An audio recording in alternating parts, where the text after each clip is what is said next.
নমস্কার সকলকে, Mithu's kitchen official চ্যানেলে আপনাদের সকলকে স্বাগত জানাই। আশা করি আপনারা যেখান থেকে আমার এই ভিডিওটি দেখছেন আপনারা সকলে ভালো আছেন এবং সুস্থ আছেন। আজকে আপনাদের সাথে শেয়ার করে নেব গ্রাম বাংলার ঐতিহ্যবাহী তালের পিঠে, পোড়া পিঠের রেসিপি, যা খেতে ভীষণ লোভনীয় হয়। যারা এই পিঠের স্বাদ একবার পেয়েছেন তারা জানেন কতটা টেস্টি হয় খেতে, আর যারা এখনও ভাবছেন যে কীভাবে বানাতে হয় জানেন না, তারা আমার এই রেসিপিটি ফলো করে একবার হলেও বাড়িতে বানিয়ে দেখতে পারেন। কথা দিচ্ছি এর স্বাদ কিন্তু মুখে লেগে থাকবে। তাহলে চলুন রেসিপিটি শুরু করা যাক। তার জন্য প্রথমেই ছোটো বাটির 1 বাটি চিনেবাদাম খোসা শুদ্ধ কড়াইয়ের মধ্যে আমি বেশ খানিকক্ষণ ভালো মতো করে ভেজে নিয়েছি, যাতে করে খোসাগুলো আমরা ছাড়িয়ে নিতে পারি ভেজে নেওয়ার ফলে। তো সেই ক্ষেত্রে ভাজা হয়ে গিয়েছে এবং একটি পাত্রের মধ্যে তুলে নিয়েছি আমি এখানে। তারপরে এটাকে হালকা একটু ঠান্ডা করে নিয়েছি, যাতে করে হাতে করে আমি এখানে খোসাগুলোকে ছাড়িয়ে নিতে পারি বাদামের।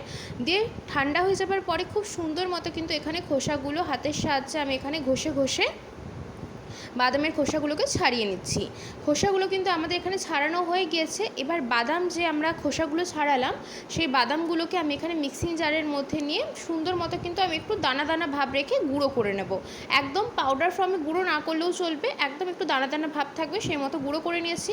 তারপরে একটি আমি এখানে পাত্র বসিয়ে দিয়েছি।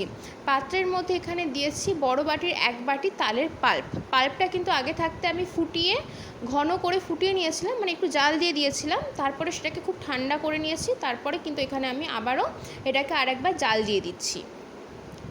তালের পাল্পটা দেওয়ার পরে খুব ভালো করে কিন্তু অনবরত গ্যাসের ফ্লেমটা লো টু মিডিয়ামে রেখে মেশাতে হবে, যাতে করে আর একটু গাঢ় হয়ে যায়। এবং এর মধ্যে যা যা উপকরণগুলো দেওয়ার সেগুলো কিন্তু এক এক করে দিতে হবে। আর তালের পাল্প যখন গরম করবেন খুব সাবধান, কারণ এগুলো কিন্তু গায়ের মধ্যে ছিটিয়ে আসে।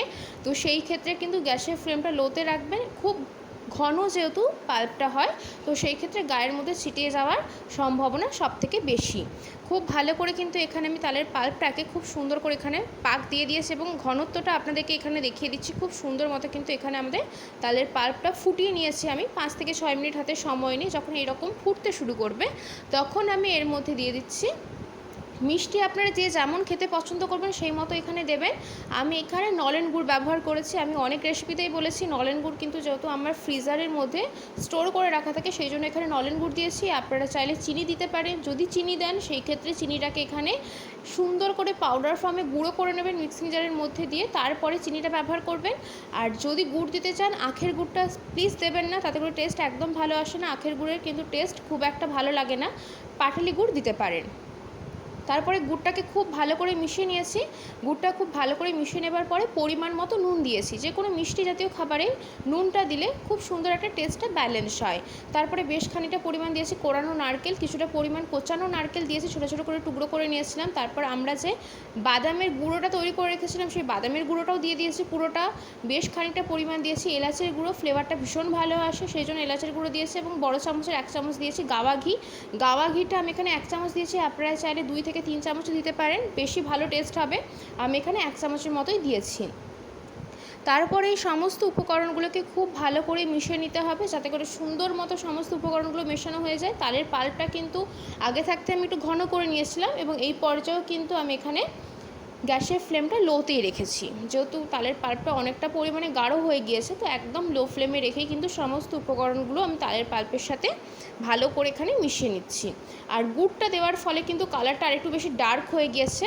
তো আপনারা চাইলে গুড়ের পরিবর্তে চিনি দিতে পারেন, তবে অবশ্যই নলেন গুড় দিলে টেস্ট তো বেশি ভালো হবে, সেটা জানা কথা।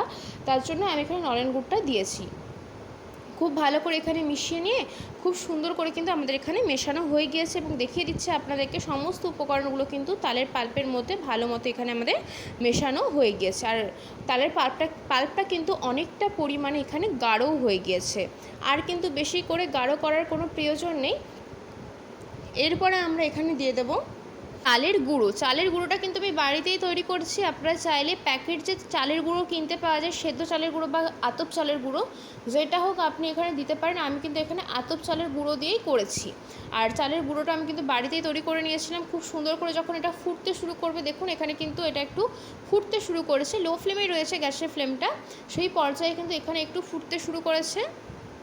যখন এইভাবে একটু ফুটতে ফুটতে থাকবে ঠিক সেই পর্যায়ে কিন্তু আমি এখানে দিয়ে দিচ্ছি চালের গুঁড়োটা। চালের গুঁড়োটাকে সুন্দর করে আমি এখানে চালটাকে ধুয়ে পরিষ্কার করে একদম শুকনো করে সেটাকে মিক্সিং জারের মধ্যে দিয়ে গুঁড়ো করে সুন্দর করে চেলে নিয়েছি যাতে করে চালের কোনোভাবে দানা ভাব না থাকে। তারপরে কিন্তু চালের গুঁড়োটা দিয়েছি।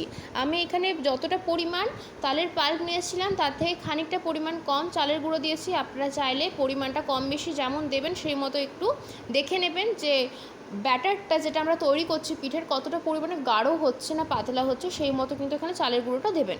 তারপরে খুব ভালো করে চালের গুঁড়োটা এর মধ্যে মিশিয়ে নিচ্ছি। সুন্দর করে মিশিয়ে নিতে হবে। আর এটা যখন তৈরি করবেন তখনই এত সুন্দর একটা স্মেল বেরোবে, তখনই মনে হবে খেয়ে নিই। কিন্তু এটা তো এখন এই পর্যায়ে খাওয়া যাবে না, পুরোপুরি তৈরি না হলে। ভীষণ টেস্টি খেতে হয়। গ্রাম বাংলার ঐতিহ্যবাহী পোড়া পিঠে বাড়িতে অবশ্যই করে এই পদ্ধতিতেও কাঠকয়লা ছাড়াও কিন্তু বানিয়ে নেওয়া যায়, যা আজকের রেসিপিতে আমি আপনাদের সাথে শেয়ার করেছি। খুব ইজি প্রসেস, খুব সহজেই বানিয়ে ফেলতে পারবেন। আমি কিন্তু এখানে আরও বেশ খানিকটা পরিমাণ চালের গুঁড়ো দিয়েছি, যেহেতু আমার ব্যাটারটা মনে হচ্ছে আরেকটু বেশি পাতলা হয়ে গিয়েছে, তো সেই ক্ষেত্রে এখানে আরও কিছুটা পরিমাণ চালের গুঁড়ো দিয়েছি। এটা কিন্তু চালের গুঁড়োটা দিয়ে যখন নাড়াচাড়া করবেন অনবরত, তখন কিন্তু আপনারা কনসিস্টেন্সিটা বুঝতে পেরে যাবেন যে চালের গুঁড়ো আর লাগবে কি লাগবে না। তো সেই ক্ষেত্রে আপনারা একটু দেখে নেবেন যখন এটা বানাবেন। চালের গুঁড়োটা দেওয়ার পরে খুব ভালো করে কিন্তু আমি আরেকবার ভালো করে মিশিয়ে নিচ্ছি, যাতে করে সুন্দর মতো সমস্ত উপকরণগুলো আমাদের এখানে মেশানো হয়ে যায় এবং কোনোভাবে কোনো অংশে দলাভাব না থাকে। দলাভাব থাকলেও কোনো ব্যাপার না, যেহেতু এর মধ্যে অনেক কিছু উপকরণ রয়েছে। কোরানো নারকেল রয়েছে, বাদাম রয়েছে, তারপরে কোরানো নারকেলের সাথে সাথে আমি এখানে কোচানো নারকেলও দিয়েছি। তো সমস্ত উপকরণ খুব ভালো করে মিশিয়ে একটা কড়াই বসিয়ে দিয়েছি, তার মধ্যে দিয়েছি একটা কলা পাতা সেপ করে কেটে নিয়েছি। তারপরে আমরা যে তালের যে মিশ্রণটা রেডি করলাম সেই মিশ্রণটা কিন্তু পুরোটা আমি এর মধ্যে দিয়ে দেব।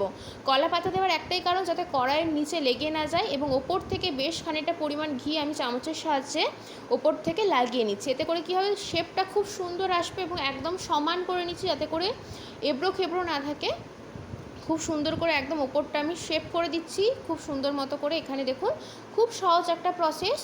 এখানে আমি এরকম করে সেট করে দিয়েছি। তারপর এখানে উপর থেকে একটা পরিষ্কার সুতির কাপড় দিয়ে দিচ্ছি, যাতে করে যখন আমরা ঢাকা দিয়ে এটাকে করতে দেবো দমে, বাষ্পীভূত হয়ে জল যাতে না পড়ে এর উপরে, সেই জন্য ঢাকা দিয়ে আমি এখানে লো টু মিডিয়াম ফ্লেমে 2 ঘন্টা রেখেছিলাম। 2 ঘন্টা রাখার পর আপনাকে ঢাকা খুলে দেখিয়ে দিচ্ছি। একদম ঠান্ডা করে নিয়েছি। গরম থাকা অবস্থাতে কিন্তু একদমই এটাকে শোভাবেন না, কারণ একদম নরম থাকে। তো সেই ক্ষেত্রে আমি এখানে 2 ঘন্টা পর আরও 1 ঘন্টা গ্যাসের ফ্লেম অফ করে রেখে দিয়েছিলাম। তারপরে সুন্দর করে কিন্তু এখানে আমি সার্ভ করে দিচ্ছি। দেখতে যত না লোভনীয় হয়েছে, খেতে কিন্তু ভীষণ লোভনীয় হয় পোড়া পিঠে। যারা খেয়েছেন তারা জানেন, আর যারা এখনও পর্যন্ত খাননি তারা একবার হলেও বাড়িতে ট্রাই করে দেখতে পারেন। আজকের রেসিপি আপনাদের কেমন লাগলো অতি অবশ্যই করে কমেন্ট করে জানাবেন। যদি ভালো লেগে থাকে অবশ্যই করে আমার চ্যানেলটিকে সাবস্ক্রাইব করে দেবেন। লাইক শেয়ার কমেন্ট করতে ভুলবেন না। আর যদি এরকম নিত্য নতুন রেসিপি পেতে চান তাহলে অবশ্যই করে আমার চ্যানেলটিকে সাবস্ক্রাইব করে দিয়ে আমার চ্যানেলের পাশে থাকার অনুরোধ রইল। আর বাড়িতে এইভাবে তালের পোড়া পিঠে বানিয়েছেন কিনা সেটাও কিন্তু আমাকে জানাতে পারেন কমেন্ট করে। রেসিপি কেমন লাগলো কমেন্ট করে জানাতে ভুলবেন না।